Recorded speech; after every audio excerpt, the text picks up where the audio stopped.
Le Hamas nous a tendu un piège. Et ce piège, c'est celui de l'horreur maximale, de la cruauté maximale. Et c'est donc le risque d'un engrenage du militarisme. C'est davantage d'interventions militaires, comme si on pouvait, avec des armées, régler un problème aussi grave que la question palestinienne. C'est un deuxième piège essentiel, c'est celui de l'occidentalisme. C'est que nous voilà réduits avec Israël sur ce socle occidental qui aujourd'hui est mis en cause par l'essentiel de la communauté internationale. C'est quoi l'occidentalisme ? Eh bien, l'occidentalisme, c'est l'idée que l'Occident, qui a pendant 5 siècles géré les affaires du monde, va pouvoir tranquillement continuer à le faire. Et l'on voit bien, y compris dans les débats de la classe politique française, qui a l'idée qu'il faut, face à ce qui se passe actuellement au Moyen-Orient, poursuivre encore davantage le combat vers ce qui pourrait ressembler à une guerre de religion ou une guerre de civilisation, c'est-à-dire nous isoler sur la scène internationale encore plus. Ce n'est pas le chemin, d'autant moins qu'il y a un troisième piège, qui est celui du moralisme.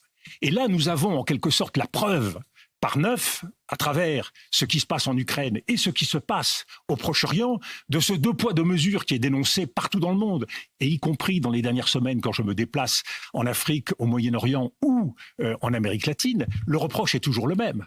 Mais regardez la façon dont les populations civiles sont traitées à Gaza. Vous dénoncez ce qui s'est passé en Ukraine. Vous dénoncez ce qui s'est passé en Ukraine et vous êtes bien timide face au drame qui se joue à Gaza. Prenez le droit international. Deuxième critique qui nous est faite par le Sud global.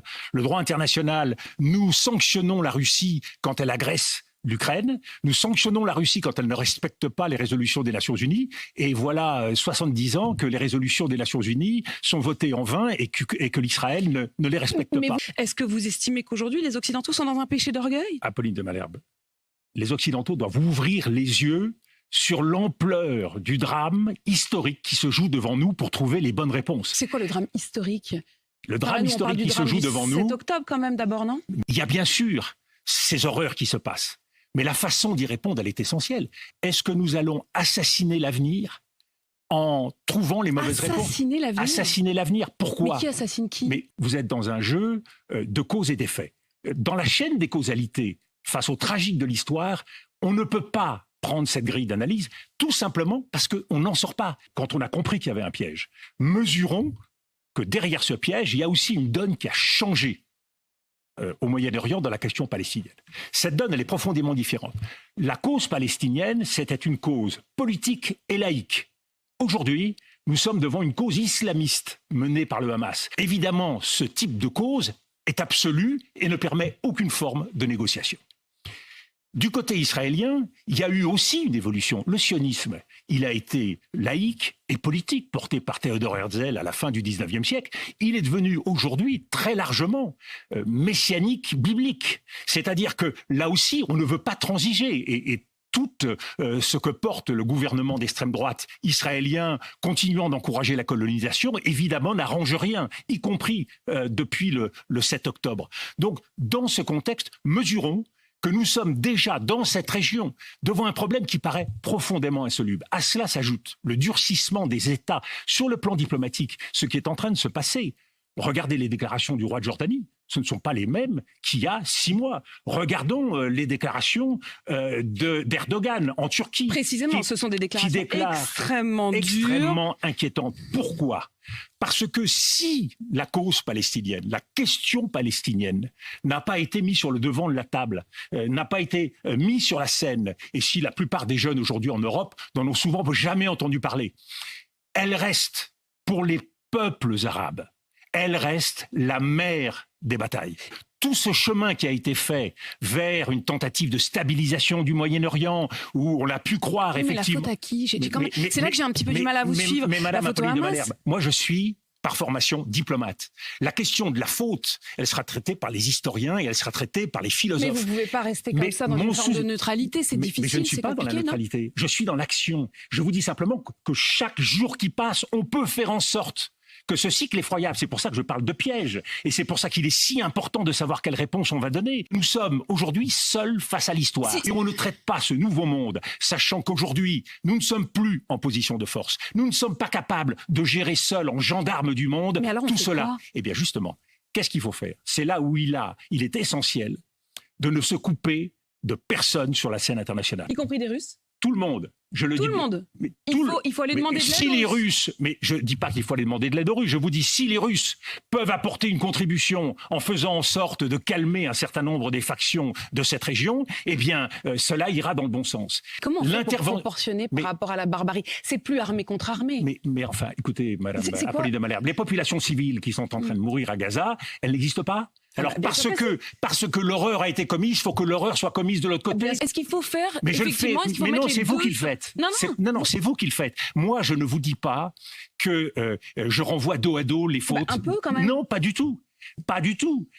J'essaye de prendre en compte ce que pense une grande partie de l'humanité. Il y a certes un objectif à mener et qui est réaliste, de faire en sorte d'éradiquer les dirigeants du Hamas, de ceux qui ont commis cette horreur-là, et de ne pas confondre les Palestiniens avec le Hamas. Ça, c'est un objectif réaliste. La deuxième chose, donc, une réponse ciblée, qu'on définisse des objectifs politiques réalistes.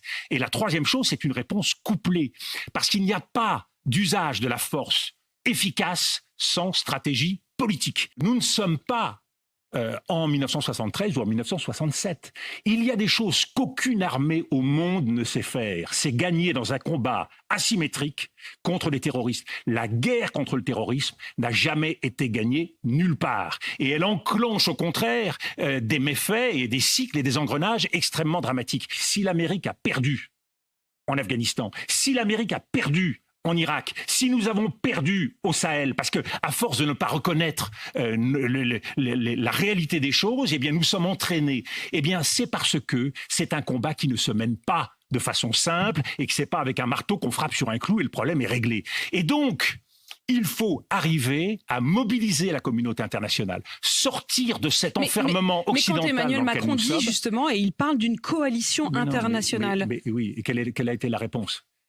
Bon, voilà. Il faut une perspective politique. Et là, c'est difficile parce que la solution à deux États, elle est sortie du logiciel politique et diplomatique israélien. Il faut qu'Israël comprenne que pour un pays qui a un territoire de 20 000 mètres carrés, qui a une population de 9 millions d'habitants et que vous faites face à 1,5 milliard de personnes, et les peuples n'ont jamais oublié que la cause palestinienne et l'injustice qui est faite aux Palestiniens était une source de mobilisation considérable. Prenons en compte cette situation et je crois qu'il est essentiel d'aider Israël, d'accompagner, certains parlent d'imposer, je crois qu'il vaut mieux convaincre, d'avancer dans cette voie-là.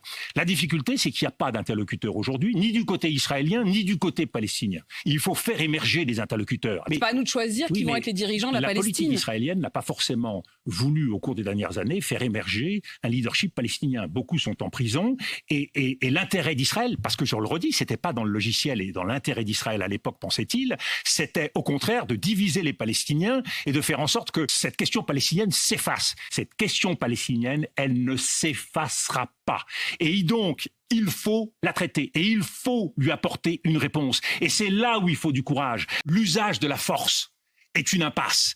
La condamnation morale de ce qu'a fait le Hamas, et il n'y a pas de mesure, il n'y a pas de mais dans ma bouche dans cette condamnation morale de cette horreur, ne doit pas nous empêcher d'avancer politiquement et diplomatiquement de façon éclairée. La loi du talion est un engrenage sans issue. Et c'est pour cela que la réponse politique doit être défendue par nous. Il y a un droit de légitime défense d'Israël. Mais ce droit ne peut pas être une vengeance indiscriminée. Et il ne peut y avoir de responsabilité collective du peuple palestinien pour les actions d'une minorité terroriste du Hamas. Quand vous rentrez dans ce cycle qui consiste à rechercher les fautes. La mémoire des uns s'oppose à la mémoire des autres, et certains opposeront à la mémoire d'Israël la mémoire de la Nakba, de la catastrophe de 1948, qui est une catastrophe que les Palestiniens vivent encore tous les jours. Donc, vous n'en sortez pas de ces cycles. Donc, nous devons avoir la force, bien sûr, de comprendre et de dénoncer ce qui s'est passé.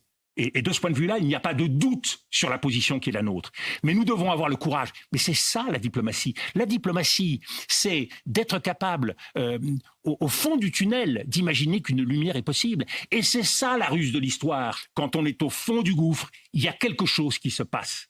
qui peut permettre d'espérer. Après la guerre de 73, qui eût pensé que, avant même la fin de la décennie, eh bien l'Égypte signerait un traité de paix avec Israël. Le débat ne doit pas se situer aujourd'hui ni sur le plan rhétorique, ni sur le choix des mots. Le débat aujourd'hui, c'est l'action.